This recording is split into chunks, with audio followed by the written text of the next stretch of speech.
राधे राधे भक्तों, आशा करते हैं आप सभी अच्छे होंगे। अगर आप लोगों के घर पे भी लड्डू गोपाल जी हैं और आप हमेशा उनकी सेवा और भक्ति करते हैं, पर आपके मन में हमेशा एक विचार रहता है, क्या लड्डू गोपाल जी हमारे भाव, सेवा और भक्ति को देखते हैं, महसूस करते हैं?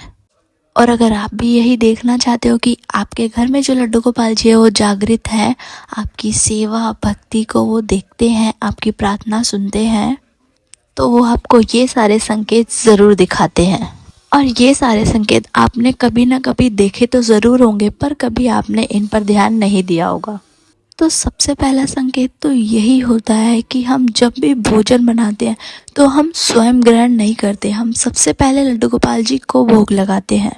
पर कभी कभी क्या होता है, हम काम में इतने व्यस्त होते हैं कि हम भोजन खुद खाने बैठ जाते हैं और हमें तभी याद आता है कि हमने भगवान को तो भोग लगाया ही नहीं। फिर हम अपना भोजन छोड़ के भगवान को पहले भोग लगाते हैं। तो ये स्वयं लड्डू गोपाल जी हैं जो हमें ध्यान दिलाते हैं कि तुमने अभी तक मुझे भोजन नहीं दिया है।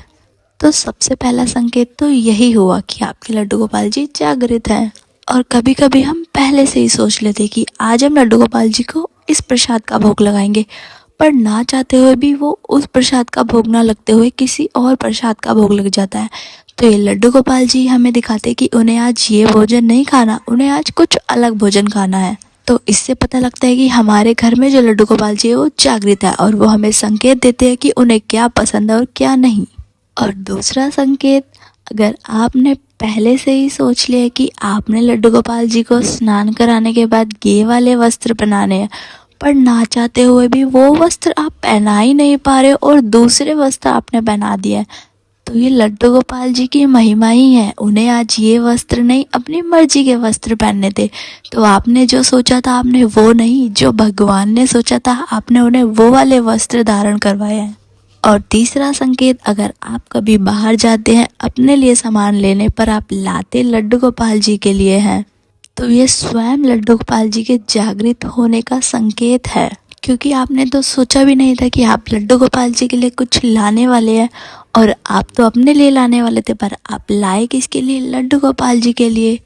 और चौथा संकेत, अगर आप कभी लड्डू गोपाल जी को स्नान करा के बहुत सुंदर सा सजाते हो और आपका मन करता है कि आप उन्हें निहारते रहो, उनको बस निहारते ही रहो, तो ये स्वयं लड्डू गोपाल जी की लीला है कि वो चाहते हैं कि तुम मुझे देखो, मैं कितना प्यारा लग रहा हूँ, तुम मुझे देखो और बोलो, हे ठाकुर जी आप कितने प्यारे लग रहे हो। और हम उनकी नज़र उतारे, उन्हें निहारते रहें। लड्डू गोपाल जी को ये बड़ा ही पसंद है। और पांचवा संकेत, अगर हम कभी काम से बाहर जाते हैं और अपने लड्डू गोपाल जी को घर पर ही छोड़ के जाते हैं, पर हमें हमेशा यही ख्याल आता रहता है कि हमारे लड्डू गोपाल जी तो घर पर अकेले हैं, हमें जल्दी जाना है, तो स्वयं आपके लड्डू गोपाल जी ही आपको यह ख्याल दिला रहे हैं कि मेरे पास जल्दी आओ। और इससे पता लगता है कि आपके लड्डू गोपाल जी जागृत हैं और वो आपको महसूस करते हैं, आपकी प्रार्थना सुनते हैं। और आखिरी संकेत, जिसमें कि लड्डू गोपाल जी आपकी बड़ी ही परीक्षा लेते हैं और आपको बड़ा ही परेशान करते हैं। जब भी हम लड्डू गोपाल जी का श्रृंगार करने बैठते हैं तो कभी उनकी बांसुरी खो जाती है, कभी उनके मुकुट खो जाते हैं, तो कभी उनके कंगन, तो कभी उनकी माला। और असल में वो खोती नहीं है, होती वो हमारे सामने ही है, मगर वो हमें दिखती नहीं है। क्योंकि लड्डू गोपाल जी की लीला है, वो चाहते हैं कि हम आराम आराम से उनका श्रृंगार करें, उन्हें निहारते रहें और हम सारा वक्त उन्हें ही देखते रहें, अपना सारा समय उन पे ही समर्पण कर दें। और जब हम हार जाते हैं तो स्वयं ही वो चीज़ें हमारे आसपास हमें दिखने लग जाती हैं। अरे ये माला तो यहीं थी, हम इसे इतनी देर से ढूंढ रहे थे, और बांसुरी भी यहीं थी जिसे हम अभी तक ढूंढ रहे थे। अगर आपके साथ भी ये सारी चीज़ें ज़रूर हुई हैं तो कमेंट करके ज़रूर बताना। और इससे पता लगता है कि आपके लड्डू गोपाल जी जागृत हैं और वो आपकी प्रार्थना, सेवा, सारी चीज़ें महसूस करते हैं, सुनते हैं।